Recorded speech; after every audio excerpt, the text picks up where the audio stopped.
Students, आज मैं आपको क्वाड्रेटिक इक्वेशन की कुछ फर्दर क्वेश्चंस बताऊंगी। इसके लिए आपको फिर से वही जो मैंने आपको डिस्क्रिमिनेंट का बताया था, जो डेल्टा होता है, delta is equal to B square minus 4ac, इसको दोबारा समझना होगा। तो डिस्क्रिमिनेंट क्या होता है कि ये क्वाड्रेटिक इक्वेशन का एक जो आपका रूट में जो वैल्यू आती है, जैसे x is equal to minus B plus minus root of B square minus 4ac, इसमें जो रूट की जो वैल्यू होती है बी स्क्वायर माइनस 4ac, वो क्वाड्रेटिक इक्वेशन का डिस्क्रिमिनेंट कराता है, उसको डेल्टा से शो करते हैं। तो ये एक्चुअली बताता है रूट्स की का बिहेवियर और रूट्स की नेचर, के रूट्स जो हमारे पास निकलेंगे एक्स की वैल्यू के लिए, वो उनकी नेचर क्या होगी। तो इसके लिए तीन कंडीशंस हैं डेल्टा की, कि अगर डेल्टा यानी कि डिस्क्रिमिनेंट ऑफ क्वाड्रेटिक इक्वेशन जो कि बी स्क्वायर माइनस 4ac है, वो ग्रेटर देन 0 होगा और परफेक्ट स्क्वायर होगा। मीन्स अब है कि जैसे आप 25 ले लें, इसको अगर 5 को 2 टाइम मल्टीप्लाई करेंगे तो 25 का परफेक्ट स्क्वायर 5 हो गया। इसी तरह अगर आप 49 ले लें तो आप 7 को 2 टाइम मल्टीप्लाई करेंगे तो हमारे पास 7 जो है इसका 49 का परफेक्ट स्क्वायर है। तो इस तरह की वैल्यूज अगर आखिर में आपके पास बची होंगी बी स्क्वायर माइनस 4ac की, तो परफेक्ट स्क्वायर होगा। तो रूट जो है वो अनइक्वल होंगे, मीन्स ये कि एस की जो दोनों वैल्यूज आएंगी वो इक्वल नहीं होंगी, अनइक्वल होंगी, रैशनल होंगे। मीन्स ये कि रूट में नहीं होंगी वो वैल्यू, या तो आपका कोई मतलब होल नंबर होगा या फिर वो आपके फ्रैक्शन में हो सकता है, लेकिन रूट में वो वैल्यू नहीं होगी।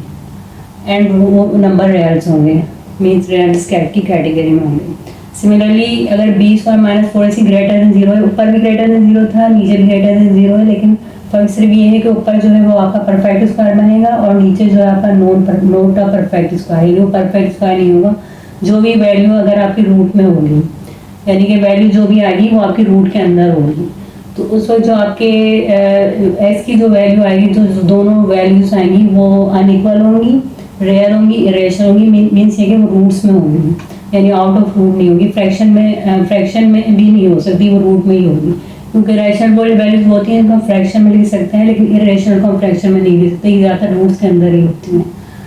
और थर्ड इसकी कंडीशन ये है कि B square minus 4ac is less than 0, means ये कि इसकी जो भी वैल्यू आएगी, एक्स की जो भी वैल्यू आएगी, अगर वो नेगेटिव हुई, मीन्स 0 से भी लेस देन है, तो रूट्स हमारे पास नॉन रियल होंगे, यानी कि वो एक इमेजिनरी रूट्स कहलाएंगे। वो आयोटा की वैल्यू के साथ होंगे, क्योंकि आयोटा हमारे पास एक इमेजिनरी वैल्यू होती है, तो वो कॉम्प्लेक्स है, इमेजिनरी रूट्स बनेंगे उसके, होंगे भी नॉन इक्वल, यानी कि दोनों की वैल्यू डिफरेंट आएगी इसके दोनों रूट्स की, लेकिन वो इमेजिनरी वैल्यू के साथ होंगे। इसी तरह अगर डेल्टा की वैल्यू हमारे पास बी स्क्वायर माइनस 4ac है, होगा इक्वल टू 0 होगा, यानी कि जो भी वैल्यू आएगी इसको सॉल्व करने से वो 0 के बराबर आ जाएगी, तो हमारे पास रूट्स इक्वल होंगे, मीन एक्स की दोनों वैल्यूज बराबर होंगी उस सिचुएशन में, और वो रियल होंगी और रैशनल होगी। मीन ये कि वो तो कोई होल नंबर होगा या फ्रैक्शन में होगा, लेकिन रूट में वो वैल्यू नहीं होगी। तो ये सारी कंडीशंस हैं। नाउ हम इसको अप्लाई करते हैं हमारे क्वेश्चंस में, जिसमें इन सब कंडीशंस का जो है यूज़ होगा। स्टूडेंट्स, अब हमारे पास एक क्वेश्चन है, for what value of p will 3x square plus 5x plus p is equal to 0। तो हमें इसमें जो है 3x square plus 5x plus p में, इसमें हमें p की वैल्यू मालूम करनी है। उन्होंने हमें तीन कंडीशंस बता दी हैं कि अगर इक्वल रूट्स हैं तो हमें p की वैल्यू मालूम करनी है, रैशनल रूट्स हैं तो भी हमें p की वैल्यू मालूम करनी है, एंड कॉम्प्लेक्स रूट्स हैं तो भी हमें p की वैल्यू मालूम करनी है। तो इसके लिए हमें अगेन डेल्टा की वैल्यू को कंसिडर करना पड़ेगा। हम इसको सॉल्व करते हैं। सबसे पहले हम अपनी इक्वेशन लिख लेते हैं दोबारा से, 3x square plus 5x plus p is equal to 0। इसमें हमें p की वैल्यू पता करनी है। तो हमारे पास, जैसे कि हम जानते हैं कि हमारे पास डेल्टा क्या होता है, जो कि डिस्क्रिमिनेंट कहलाता है क्वाड्रेटिक इक्वेशन का। डेल्टा इज इक्वल टू होता है B square minus 4ac। Now हम सबसे पहले फर्स्ट कंडीशन के अकॉर्डिंग इस इक्वेशन को सॉल्व करते हैं, जो कि इसमें p की वैल्यू पता करनी है। तो कंसीडर कर लेते हैं इक्वल रूट्स, जो कि हमारा फर्स्ट क्वेश्चन है। इक्वल रूट्स के जरिए हमें p की वैल्यू पता करनी है। तो इक्वल रूट्स हमें पता है कि डेल्टा, जो मैंने अभी आपको सिखाया था कि डेल्टा बराबर होता है 0 के, तो हमारे पास डेल्टा की वैल्यू है B square minus four A सी, तो ये इक्वल हो जाएगा, हम डेल्टा की वैल्यू रख देते हैं B square minus four A सी, जो कि हमारे पास गिवन है इक्वेशन में, ये इक्वल हो जाएगा 0 की। Now B square minus four A C कहाँ से आएगा, हमें इस इक्वेशन को कंपेयर करना पड़ेगा अपने क्वाड्रेटिक इक्वेशन का जो स्टैंडर्ड फॉर्म है, जो कि होती है A square plus D X plus C is equal to 0, और इसको हम कंपेयर कर लेते हैं अपनी जनरल अपनी इक्वेशन से 3x square plus 5x plus p is equal to 0। इसमें हमारे पास b की वैल्यू क्या आ जाएगी, हम इसमें फॉर्मूले में पुट कर देते हैं, हमारे पास b की वैल्यू है 5, तो हमने 5 का होल स्क्वायर कर लिया, माइनस 4, a की वैल्यू है हमारे पास 3 एंड c की वैल्यू हमारे पास है p, और इसको हमने इक्वल कर दिया 0, क्योंकि आप c को कंपेयर करेंगे तो c की जगह हमारे पास p है, तो हमें p की वैल्यू पता करनी है, तो हमने c की जगह डायरेक्ट p लिख दिया है पूरा। हमने a को इससे कंपेयर किया, b को इससे एंड c को इससे, तो हमारे पास आ जाएगा 5 5 25 minus 12p is equal to 0। तो हमें p की वैल्यू पता करनी है, तो हमारे पास 12p आ जाएगा 25, और p की वैल्यू आ गई हमारे पास 25/12, ये हमारे पास p की वैल्यू। तो ये हमारा पहला क्वेश्चन तो हो गया कि अगर हम p की वैल्यू जो है 25/12 इस इक्वेशन में पुट करेंगे p की जगह, तो हमारे जो s की वैल्यू आएगी वो इक्वल रूट्स होंगे, यानी कि s की दोनों वैल्यूज बराबर आएंगी, s के दोनों रूट्स बराबर आएंगे अगर हम p की वैल्यू 25/12 पुट कर दें तो। नाउ इसकी सेकंड कंडीशन हम करते हैं, इस सेकंड कंडीशन हम अप्लाई कर रहे हैं, तो सेकंड कंडीशन हमारे पास है रैशनल रूट्स, ये सेकंड कंडीशन है, यानी रूट्स जो है रैशनल है।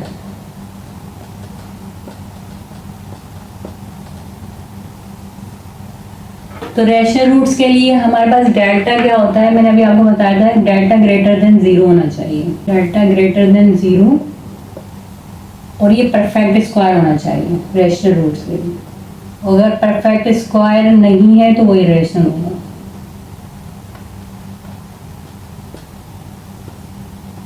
यानी कि जो भी x की वैल्यू होना चाहिए वो आउट ऑफ रूट होना चाहिए, रूट के बाहर होना चाहिए, रूट के अंदर नहीं होना चाहिए।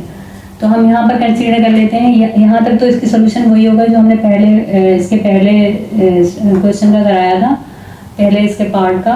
तो यहाँ तक वही है बी स्क्वायर माइनस 4ac, लेकिन यहाँ पर बस हो जाएगा ग्रेटर देन 0।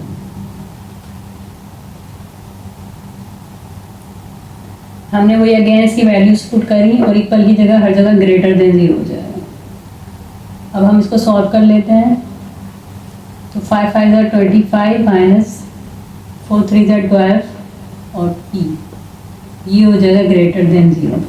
नाउ स्टूडेंट्स, अब असल हमें यहाँ पे करना है, हमें एक्चुअली परफेक्ट स्क्वायर के लिए वर्क करना है, यानी हम p की ऐसी कौन सी इसमें वैल्यू पुट करें कि ये माइनस होके परफेक्ट स्क्वायर बन जाए, यानी कि वो परफेक्ट स्क्वायर भी हो, ग्रेटर देन 0 भी हो।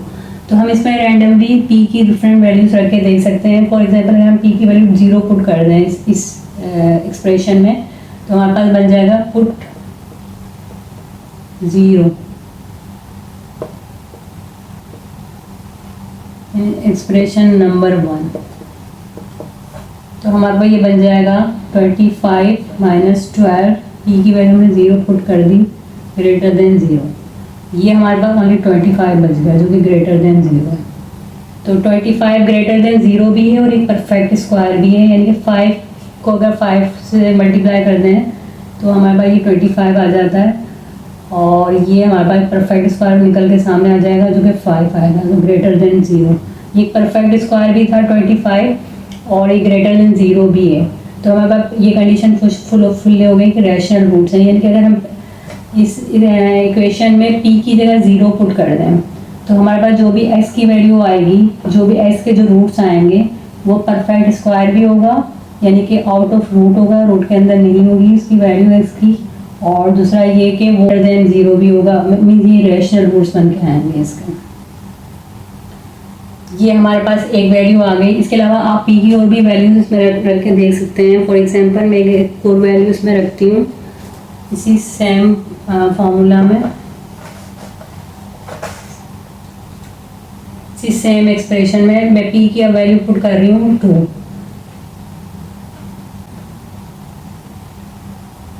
एक्सप्रेशन 1 में तो हम पुट करते हैं 25 माइनस 12 और p की वैल्यू मैंने पुट कर दी 2, ये ग्रेटर देन 0। 25 माइनस 12 2 ज़ा 24 ग्रेटर देन 0, ये हमारे पास आ जाएगा 1। ये ग्रेटर देन 0 भी है और परफेक्ट स्क्वायर भी है, क्योंकि 1 का रूट जो है 1 ही होता है। तो ये भी हमारा कंडीशन फुलफिल हो गई। यानी p की जगह मीन्स हम 2 वैल्यू 2 रख देंगे, तो s के जो भी रूट्स आएंगे वो अगेन वो जो है परफेक्ट स्क्वायर होगा और ग्रेटर देन 0 होगा।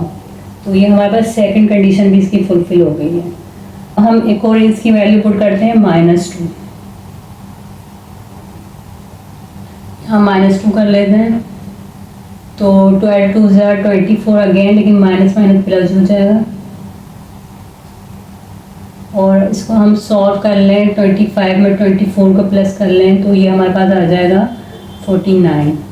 49 क्योंकि कंप्लीट ये भी परफेक्ट स्क्वायर है, क्योंकि 49 का रूट 7 होता है और ये ग्रेटर देन 0 है। तो अगेन अगर हम यहाँ पर p की वैल्यू -2 पुट करें तो भी एक परफेक्ट स्क्वायर इसकी वैल्यू आएगी x की। तो ये हमारे पास 3 कंडीशन हमने अप्लाई करके देखी है। p की वैल्यू 0 2 और -2 रख के आप दूसरी भी चेक कर सकते हैं, तो ये उसकी और भी वैल्यूज निकल सकते हैं। ये मैंने आपको एग्जाम्पल के तौर पर समझाया है। तो नाउ स्टूडेंट्स, अब हम इसकी जो है थर्ड प्रॉपर्टी को कंसीडर कर लेते हैं कि हमें p की वैल्यू पता करनी है अगर हमारे पास रूट्स जो हैं कॉम्प्लेक्स हों। तो अगेन हम b² - 4ac डेल्टा यहाँ पर कॉम्प्लेक्स के लिए लेस देन 0 हो जाए। पास अगर नेगेटिव वैल्यू आएगी तो ही इसके इमेजिनरी और कॉम्प्लेक्स रूट्स बनेंगे, लेस देन 0 होना चाहिए।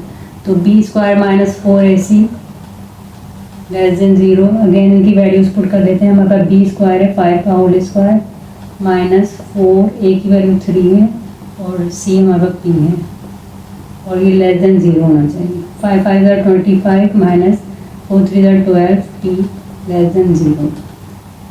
अब हम 12p को साइड ले जाते हैं तो हमारे पास 12p आ जाएगा। ग्रेट, हम 12p को साइड ले जाएंगे तो हमारा साइन चेंज हो जाएगा, ये वाला लेस देन की जगह ग्रेटर देन आ जाएगा, 12p ग्रेटर देन 25 और p की वैल्यू हमारे पास आ जाएगी p इज ग्रेटर देन 25/12। हमने सिंपली इसको क्या किया, 12p को हम इस एक्सप्रेशन में लेस देन के एक्सप्रेशन के साइड ले गए तो ये प्लस में आ गया, तो ये 12p और तो ये साइन चेंज हो जाएगा, ठीक है, ये वाला। क्योंकि अगर हम यहाँ से कंसीडर करें तो 12p ग्रेटर देन 25 आ गया, तो हमने 12p ग्रेटर देन 25 कर लिया। तो अगर ये हमारे पास का एक्सप्रेशन आ गया, यानी हम p की जगह अगर कोई भी वैल्यू रखें जो कि 25.12 से ज़्यादा हो तो उनके जो भी रूट्स बनेंगे वो इमेजिनरी या कॉम्प्लेक्स होंगे। तो हमारे पास ये कंडीशन भी फुलफिल हो गई। ना इस तरह का मैं आपको एक और क्वेश्चन समझ सिखा देती हूँ जो कि आपके एग्जाम्स के लिहाज से काम आएगा। नाउ स्टूडेंट्स, इसी तरह का एक और क्वेश्चन है जो मैं आपको कराया था कि x² + kx + 2 हमें इक्वेशन दी हुई है, क्वाड्रेटिक इक्वेशन, और हमें इसमें k की वैल्यू पता करनी है। Find value of k, quadratic equation है, same solution and different solution. ये हमारे क्वेश्चन में ही दिया हुआ है कि अगर इनका जो सोल्यूशन है वो सेम आ रहा है रिजल्ट और ये डिफरेंट सोल्यूशन आ रहा है, यानी कि s की वैल्यू या तो सेम आ रही है या डिफरेंट आ रही है। तो अगेन उन्होंने एक हिंट दे दी है हमें कि डेल्टा अगर सेम सोल्यूशन है तो डेल्टा इज इक्वल टू 0, अगर डिफरेंट सोल्यूशन है तो डेल्टा इज ग्रेटर देन 0 है। अगर सेम हम वही बेसिक हमें इसको सॉल्व करना है जैसे हमने पिछला क्वेश्चन किया था। तो सबसे पहले हम ये इक्वेशन कंसीडर कर लेते हैं कि हमारे पास है x² + kx + 2 is equal to 0। हमें यहाँ पे k की वैल्यू पता करनी है, हमारा मेन पर्पस ये है k का, k की वैल्यू फाइंड करनी है। तो हम सबसे पहले पहली कंडीशन कंसीडर कर लेते हैं कि जो इक्वेशन है वो सेम सोल्यूशन है, उसका सेम रिजल्ट आ रहा है। तो delta is equal to 0। Delta वही हमारे पास b² - 4ac है ये इक्वल हो गया 0 के। नाउ स्टूडेंट वही हमें इनके कोफिशिएंट्स को कंपेयर करना होगा। हमारी जो स्टैंडर्ड इक्वेशन है जो कि है X square plus B X plus C is equal to 0। इससे हमें इनके कोफिशिएंट को कंसीडर करना है X square plus K X plus 2 is equal to 0। यहाँ हमारे पास ए हो जाएगा 1 क्योंकि यहाँ पर एक्स के साथ कोई वैल्यू नहीं है तो इसका मतलब 1 है। बी हमारे पास हो जाएगा के एंड सी हमारे पास हो जाएगा 2। तो इनकी वैल्यू हम पुट कर देते हैं इसमें बी स्क्वायर माइनस 4ac में B square minus 4ac is equal to 0 क्योंकि हमारे पास सेम सोल्यूशन के लिए डेल्टा की वैल्यू दी हुई है 0। ये हमें क्वेश्चन में ही दिया हुआ delta is equal to 0 and delta is greater than 0।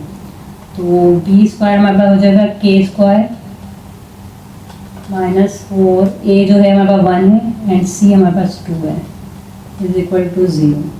तो के स्क्वायर हमारे पास आ गया माइनस 4 2 ज़ा 8 4 2 ज़ा 8 इज इक्वल टू 0 और के स्क्वायर बराबर हो जाएगा 8 के और के दोनों साइड हमने रूट ले लिया स्क्वायर को कैंसिल करने के लिए। तो हमारे पास के की 2 वैल्यू आ जाएंगी क्योंकि रूट हम जब भी अप्लाई करते हैं तो प्लस माइनस 2 में वैल्यू आती है। तो ये हमारे पास आ जाएगी प्लस माइनस 8 का मतलब होता है कि हम 3 टाइम्स 2 को मल्टीप्लाई कर लें 2 2 टू ज़ा 4 एंड 4 2 ज़ा 8। अब आप अगर इसको देखें तो ये 2 2 हमारे पास परफेक्ट स्क्वायर बन रहा है तो ये रूट के बाहर आ जाएगा लेकिन 1 2 इसके अंदर रहेगा तो ये हमारे बराबर हो जाएगी प्लस माइनस 2 रूट 2। तो ये हमारे पास के की 2 वैल्यूज आ गई plus minus 2 root 2 for the same solution. तो ये इसको दूसरी इसकी कंडीशन जो है कंसीडर कर लेते हैं डिफरेंट सोल्यूशन की। ये हमारे पास बी पार्ट है।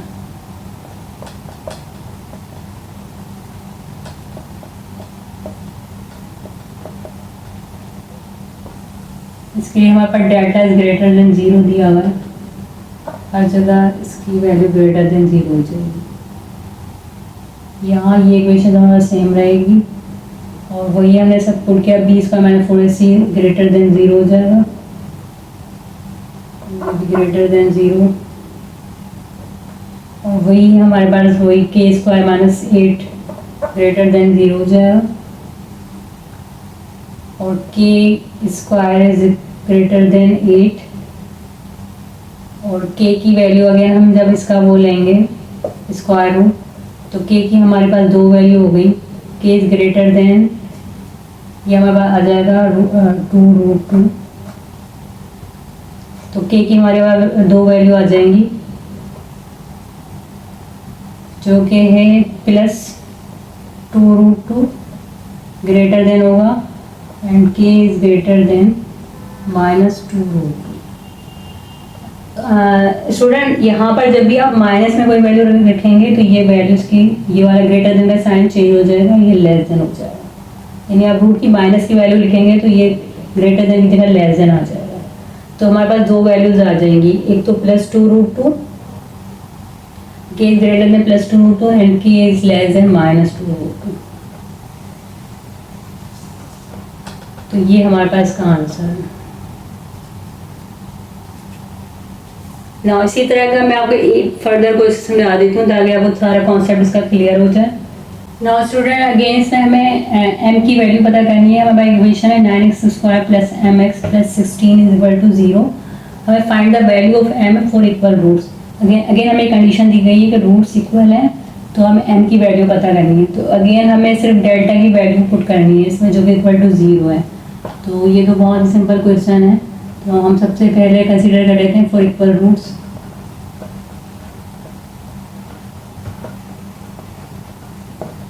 डेल्टा इज इक्वल्स टू 0 और डेल्टा हमारे पास है B square minus 4ac is equal to 0। Now हम इक्वेशन कंसीडर कर लेते हैं 9x square plus mx plus 16 is equal to 0। Students को हम वही अपनी इक्वेशन से कंपेयर करेंगे जो कि हमारी है ax square plus bx plus c is equal to 0। हमारे पास a हो जाएगा 9 b हमारे पास m हो जाएगा एंड c हमारे पास हो जाएगा 16। इनकी वैल्यूज इस इक्वेशन में पुट कर देते हैं, बी स्क्वायर माइनस 4ac1, तो ये हमारे पास हो जाएगी B square minus 4ac equal to 0, M है हमारे पास एम स्क्वायर माइनस 4, ए की जगह हमारे पास 9 है एंड सी की जगह हमारे पास 16 है, तो एम स्क्वायर हो जाएगा हमारे पास, इसको हम मल्टीप्लाई कर लेते हैं तो हमारे पास आ जाएगा 576, इन तीनों को मल्टीप्लाई करेंगे 4, 9 और 16 को, तो हमारे पास आ जाएगा 576 equal to 0 and M square हमारे पास इक्वल हो जाएगा 576। अगेन दोनों साइड हम रूट ले लेंगे स्क्वायर को कैंसिल करने के लिए, क्योंकि हमारे पास एम स्क्वायर है, तो स्क्वायर रूट से कैंसिल, हमारे पास एम की वैल्यू आ जाएगी प्लस माइनस 24, क्योंकि 576 एक परफेक्ट स्क्वायर है और उसका जो वैल्यू है 24 आती है, लेकिन ये वैल्यू 2 में आएगी, दोनों साइड में आएगी। तो मैंने पहले भी बताया था कि रूट में जब भी हम रूट लेंगे तो इसकी वैल्यूज 2 में आएंगी, प्लस में भी और माइनस में भी, तो एम की 2 वैल्यूज हमारे पास आ गई प्लस माइनस 24। स्टूडेंट हमें इससे पता चला है एम की जो वैल्यूज 2 आई हैं, एक प्लस में आई है और माइनस में 24, तो इसका मतलब यही है कि अगर हम एम की जगह प्लस 24 पुट कर दें या माइनस 24 पुट कर दें, तो एस की जो भी वैल्यूज आएगी इस इक्वेशन के थ्रू, इस फॉर्मूले के थ्रू, क्वाड्रेटिक फार्मूले के, तो वो दोनों इक्वल होंगी, चाहे आप प्लस 24 रखें एम की वैल्यू या माइनस 24, यानी एस के दोनों रूट्स इक्वल होंगे, क्योंकि डेल्टा हमारे पास 0 है और वो रैशनल होंगे और रियल रूट्स होंगे। तो आज के लिए स्टूडेंट्स नहीं, नेक्स्ट सेशन में मैं आपको इसके फर्दर क्वेश्चंस कराऊंगी, जो कि सम ऑफ से और प्रोडक्ट ऑफ रूट्स के बारे में आपको बताऊंगी। तो अगर आपको कोई भी डिफ़िकल्टी हो रही होगी तो मुझे कमेंट्स कर सकते हैं। नेक्स्ट सेशन में मिलते हैं। अल्लाह।